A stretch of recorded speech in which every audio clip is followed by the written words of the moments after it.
அதானியை பொறுத்தவரைக்கும் அதானி இப்பொழுது அமெரிக்க நீதிமன்றத்தில் சார்ஜ் ஷீட் செய்யப்பட்ட ஒரு குற்றவாளி. அவரை பற்றி மட்டும் பேசவே தயாரா இல்லாத ஒரு பிரதமரும் ஒரு அரசாங்கமும் இருக்கு.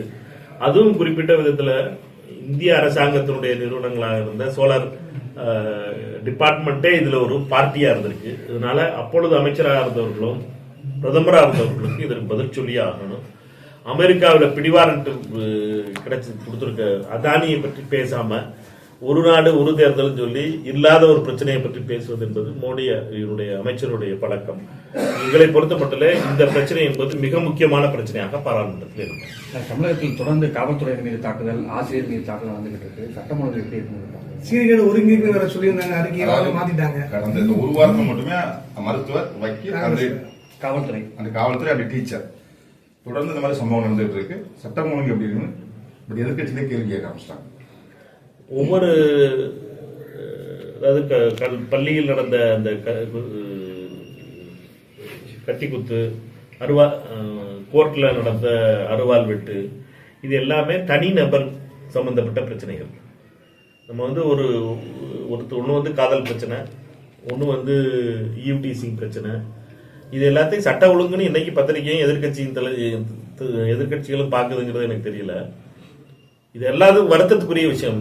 நம்ம சமூகம் எந்த நிலைக்கு போய்கிட்டு இருக்குங்கிறது ரொம்ப வருத்தத்துக்குரிய விஷயம். ஆனா இதுவும் சட்ட ஒழுங்குக்கும் பிரச்சனைன்னு நம்ம யோசிக்க ஆரம்பிச்சோம்னா இந்தியா முழுவதும் அப்படின்னா சட்ட ஒழுங்கு சரியில்லைன்னு அர்த்தம். எல்லா இடங்கள்லையும் இது மாதிரி தனிப்பட்ட வன்மங்களோடும் தனிப்பட்ட பிரச்சனைகளுக்காக கொலை செய்வதும் கழுத்தறுப்பதும் தொடர்ந்துகிட்டே வருது. இது நம்முடைய சமூகத்தினுடைய பிரச்சனையா இருக்கு. இது எங்க நடந்தாலும் மிக வருத்தத்துக்குரிய விஷயம். இதற்கு காவல்துறை உரிய நடவடிக்கை எடுக்கணும். ஆனா சட்டம் ஒழுங்கு என்பது மொத்தமா சட்டம் ஒழுங்குங்கிறது போலீஸ் எதுவுமே செய்யாம பார்த்துக்கிட்டு இருக்க ஒரு கூட்டமும் இன்னொரு கூட்டமும் சண்டை ஓட்டுக்கிறது மாதிரி உள்ளதா சட்டம் ஒழுங்கு பிரச்சனைக்கு காரணமா சொல்ல முடியும். தீவிரவாத தாக்குதலோ அல்லது அப்படிப்பட்ட பிரச்சனைல சட்ட ஒழுங்கு பிரச்சனை கெட்டு போச்சுன்னு சொல்றதுக்கு. அதனால அண்ணன் பழனிசாமி அவர்கள் போன்றவர்கள் சட்டம் ஒழுங்கு பத்தி பேசும்போது இதை பற்றி யோசிச்சு பேசியிருக்கணும் என்னட்டுனா அவரை பொறுத்த வரைக்கும். ஆனா அவர்களை பொறுத்த மட்டும் தோல்வி பயத்தில் இருக்காங்க. அதனால அதனுடைய விளைவா அவர்களுக்கு சட்டம் ஒழுங்குங்கிறதுக்கும் தனிப்பட்ட பிரச்சனைக்கும் உள்ள வித்தியாசம் தெரியாம இருந்திருக்கும். தனிப்பட்ட பிரச்சனை நீங்க சொல்றீங்க. அதே சமயத்துல காவலர்களும் தாக்கப்படுறாங்க. அந்த காவலர்களை தாக்குறதுக்கான தைரியம் அங்க எப்படி வந்துன்றதுதான் அதுதான் ஒரு கேள்வியும்.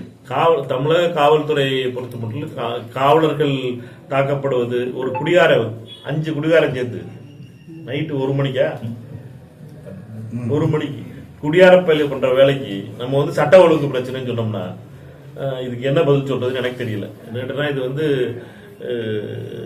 எல்லாருக்கும் தெரியும். குடிகாரங்களா குடிச்சுட்டு கஞ்சா போட்டுட்டு இருக்கவனும் குடிகாரனும் சேர்ந்து ஒரு 5 பேர் 6 நைட்டு 11 மணிக்கு ஒரு போலீஸ்காரனை போட்டு அடிச்சாருன்னா அவங்களுக்கு அடுத்த நாள் என்ன நடந்திருக்குங்கிறது தெரியும். அந்த 5 பேருக்கு என்ன நடந்திருக்குங்கிறது உங்க எல்லாருக்கும் தெரிஞ்சிருக்கு. அதை பத்தி தகவலை சொன்னீங்கன்னா நல்லா இருந்திருக்கும். போலீஸ் மாவட்ட காவல்துறை அவர்கள் எல்லாத்தையும் எப்படி கவனிச்சு வச்சுச்சு, அவர்களுக்கு எப்படி சட்ட ஒழுங்கு வந்துச்சு அவர்களுக்கு அப்படிங்கிறது. தயவு செய்து சட்ட ஒழுங்குங்கிற அர்த்தத்தை நம்ம மாத்திரக்கூடாதுன்ற என்னுடைய தாழ்மையான வேண்டுகோள். காங்கிரஸ் மத்தியில வேணா ஆளலாம். ஆனா தமிழகத்தை பொறுத்தவரை திராவிட கட்சிகள் தான் ஆள வேண்டுமே. அதே மாதிரி காங்கிரஸ் ஒரு திமுக ஒரு நண்பனாக மட்டும்தான் இருக்க முடியும் அப்படின்னு ராஜகட்டமன் ஒரு கருத்தை வச்சிருக்கிறார். இந்த கருத்தை காங்கிரஸ் எப்படி பார்க்குது? அண்ணனோட கருத்துக்கள் எல்லாம் அந்த கட்சியோட கருத்துக்கள் கிடையாது. அவரோட கருத்துக்கள் பல கருத்துக்களை அந்த கட்சியே வேணாம் சொல்லிருக்கு. அதனால அவர் ராஜகண்ணப்பன் அவர்களை பொறுத்த மட்டும் அவருடைய தனிப்பட்ட கருத்துக்களுக்கு நம்ம பதில் சொல்றது நியாயமா இருக்காது. அவர் கட்சி கிடையாது. திமுக மாணவர்கள் நிர்வாகி காமராஜர் பத்தி அதுக்கு மாநில மாணவர்கள் காங்கிரசுடைய தலைவர் சின்னத்தம்பி அவர்கள் எதிர்ப்பு தெரிவித்ததுக்கு அப்புறம் அவர் அதுக்கு திமுக தலைமை அவரை கூப்பிட்டு சொன்னதுக்கு அப்புறம் அவர் அதுக்காக மன்னிப்பு கேட்டுக்கிட்டாருங்கிற உண்மையும் காங்கிரஸ் வாய்மூடி இருக்கணும். பாஜக காங்கிரஸ் இதை பத்தி கருத்து கூறல.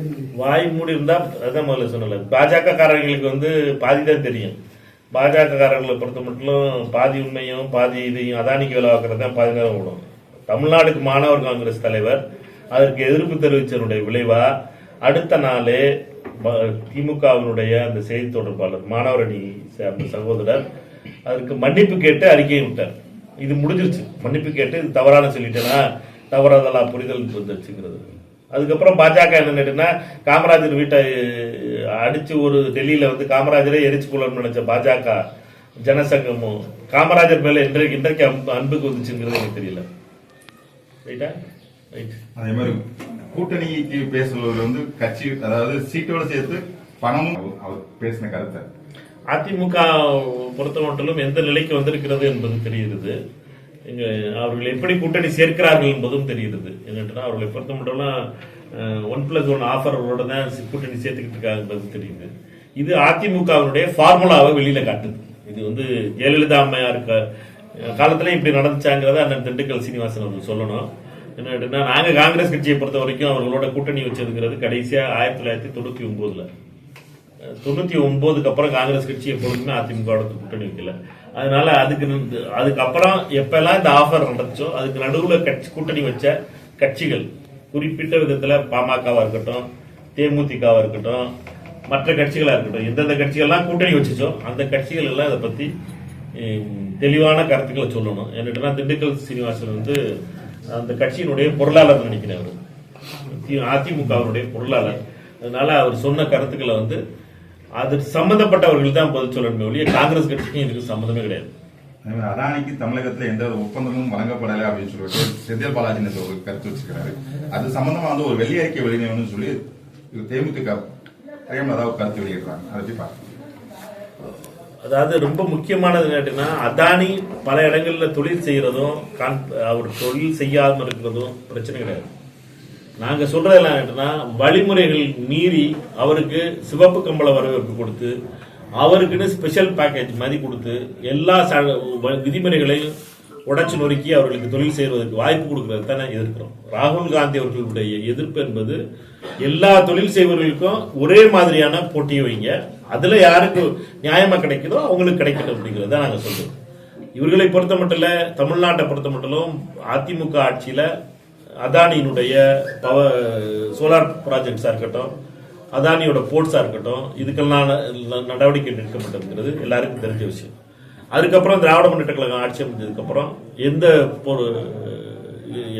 எந்த ஒரு ஒப்பந்தமும் செய்யப்படவில்லை என்று மின்சாரத்துறை அமைச்சர் சொல்லியிருக்காரு. அதனால எங்களை பொறுத்த மட்டும் அவர்களோடு தொழில் செய்யக்கூடாது என்பதில்லை. அதானி எங்க வந்தாலும் சரி பிரச்சனை வரக்கூடாது. காங்கிரஸ் மாநிலங்கள்ல அவர்கள் தொழில் செய்து கொண்டிருக்கிறார்கள். நாங்க சொல்றது என்னன்னா அவர்களுக்கு மற்றவர்களுக்கு பாஜக அரசு என்ன பண்ணுது, மற்ற யாரையுமே அவர்களோட போட்டியோட பண்ண விட மாட்டேன்.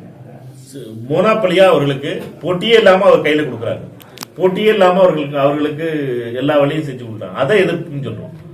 பாஜக காரர்களோ அல்லது தேமுதிக காரர்களுக்கோ இந்த புரிதல் இல்லாம பேசுறதுதான் பிரச்சனை.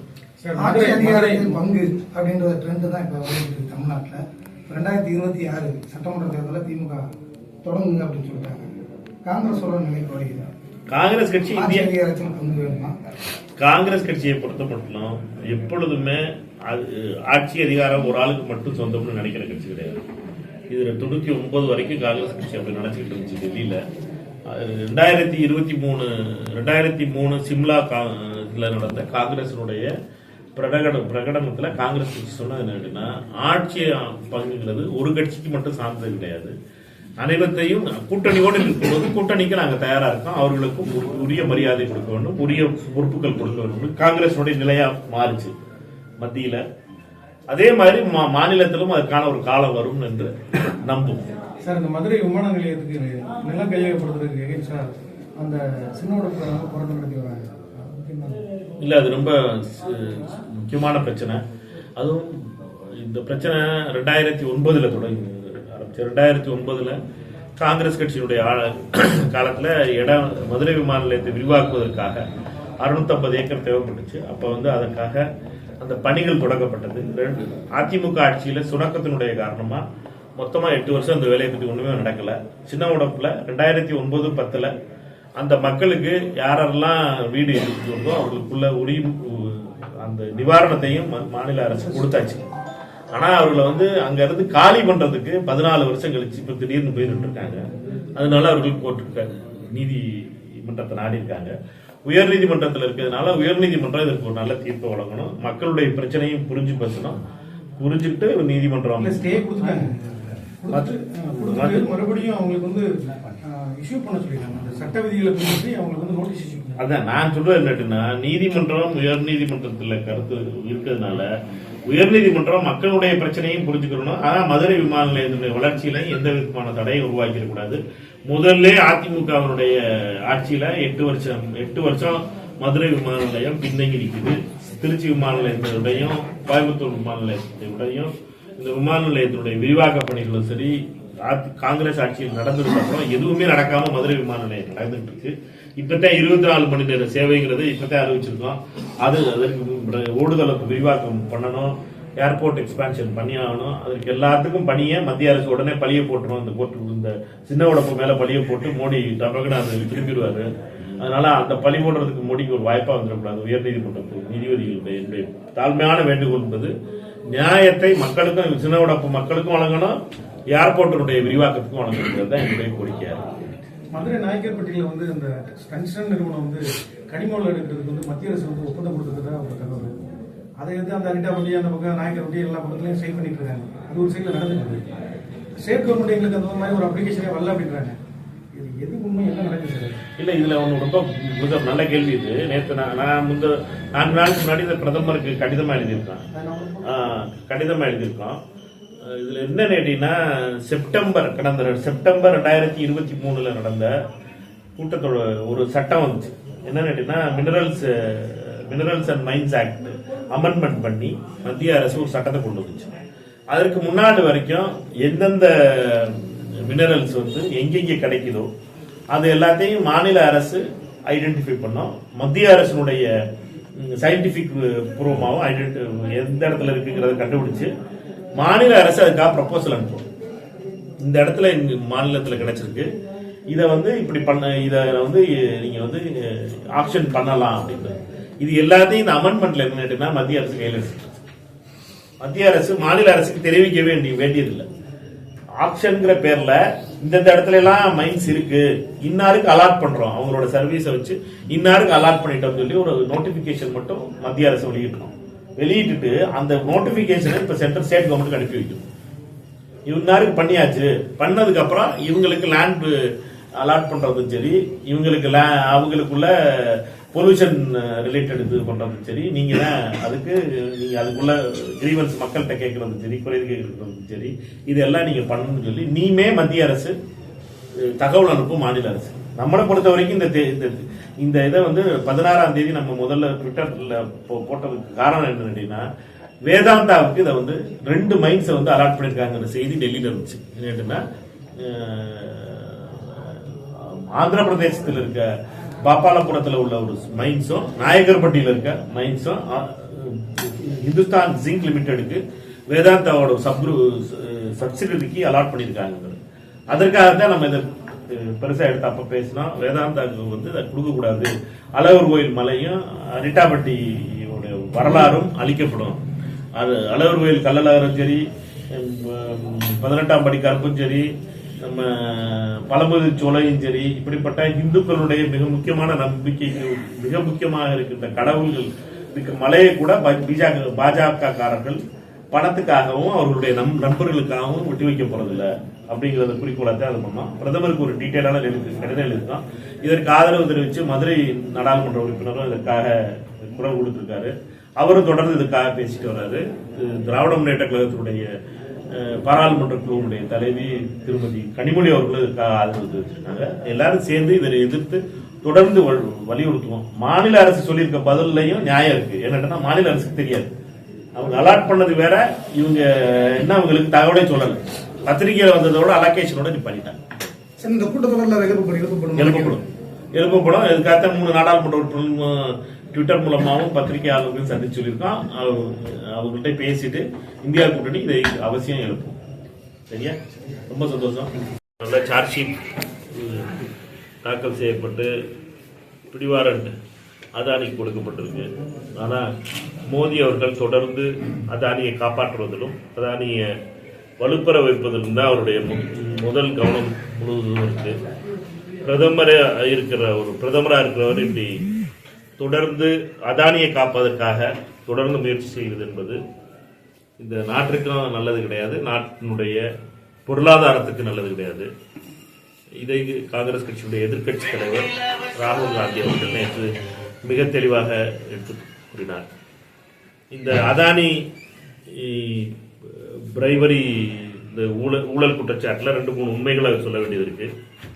அதானியை பொறுத்த வரைக்கும் அமெரிக்காவுக்கு போய் அக்ஷூர் பவரோட சேர்ந்து ஒரு யுஎஸ் லிஸ்டட் கம்பெனியோட சேர்ந்து அமெரிக்காவிலிருந்து பணத்தை 25,000 கோடி ரூபாயை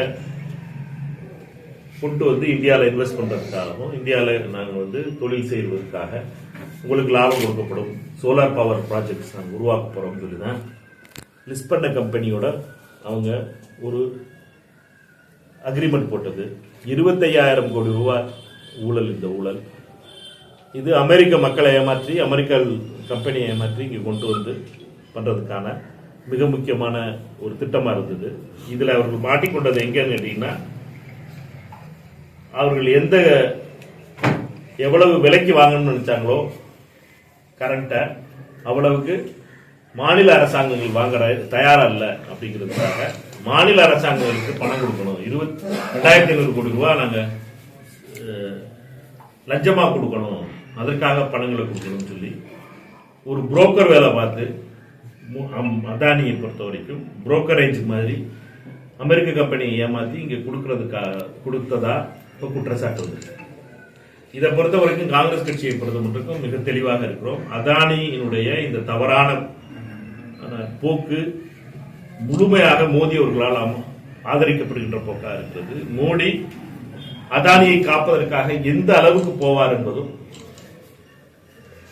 இப்படிப்பட்ட குற்றச்சாட்டுகளை வேற எந்த இதுக்காக எடுக்கப்பட்டிருந்தாலும் சரி, இதுவரை இப்படிப்பட்ட குற்றச்சாட்டு வேற எங்கு சொல்லப்பட்டிருந்தாலும் சரி, இடியோ சிபிஐயோ அல்லது ஏதாவது ஒரு ஐடியோ ஏதாவது ஒரு அமைப்பு இந்நேரம் அவர்களை பொறுத்த மட்டும் இல்லை குறைஞ்சபட்ச விசாரணைக்காக அழைச்சிருக்கும். ஆனால் 24 மணி நேரம் ஆயிருக்கு. இது 2023 நவம்பர்ல இருந்து இந்த விஷயம் தொடர்ந்து அமெரிக்காவில் நடந்துட்டு வருது. சாகர் அதானிய ஸ்டேட்மெண்ட் வாங்கினது FBI வாங்கினதுங்கிறது செப்டம்பர் 2023. அதனால அரசாங்கத்துக்கும் தெரியும். இப்படிப்பட்ட ஒரு ஒருதலை பட்சமாக மோடி அரசு அதானிக்காக செயல்படுகின்ற அரசாக செயல்படுகிறது. இதை எதிர்த்து காங்கிரஸ் கட்சி தொடர்ந்து எதிர்கட்சிகளோடு இந்தியா கூட்டணியுடைய தலைவர்கள் அனைவரும் சேர்த்து இந்த 25,000 கோடி ஊழலையும் இப்படிப்பட்ட மனிதாபம் இல்லாமல் மோடி அவர்கள் ஏழை மக்களுடைய வயிற்றில் அடிக்கப் போகின்ற அதானியினுடைய இந்த தொழில் முறைகளை எதிர்த்து இந்தியா கூட்டணியுடைய எம்பிக்கள் நாடாளுமன்றத்திலே தொடர்ந்து இதற்கு எதிராக குரல் கொடுப்போம்.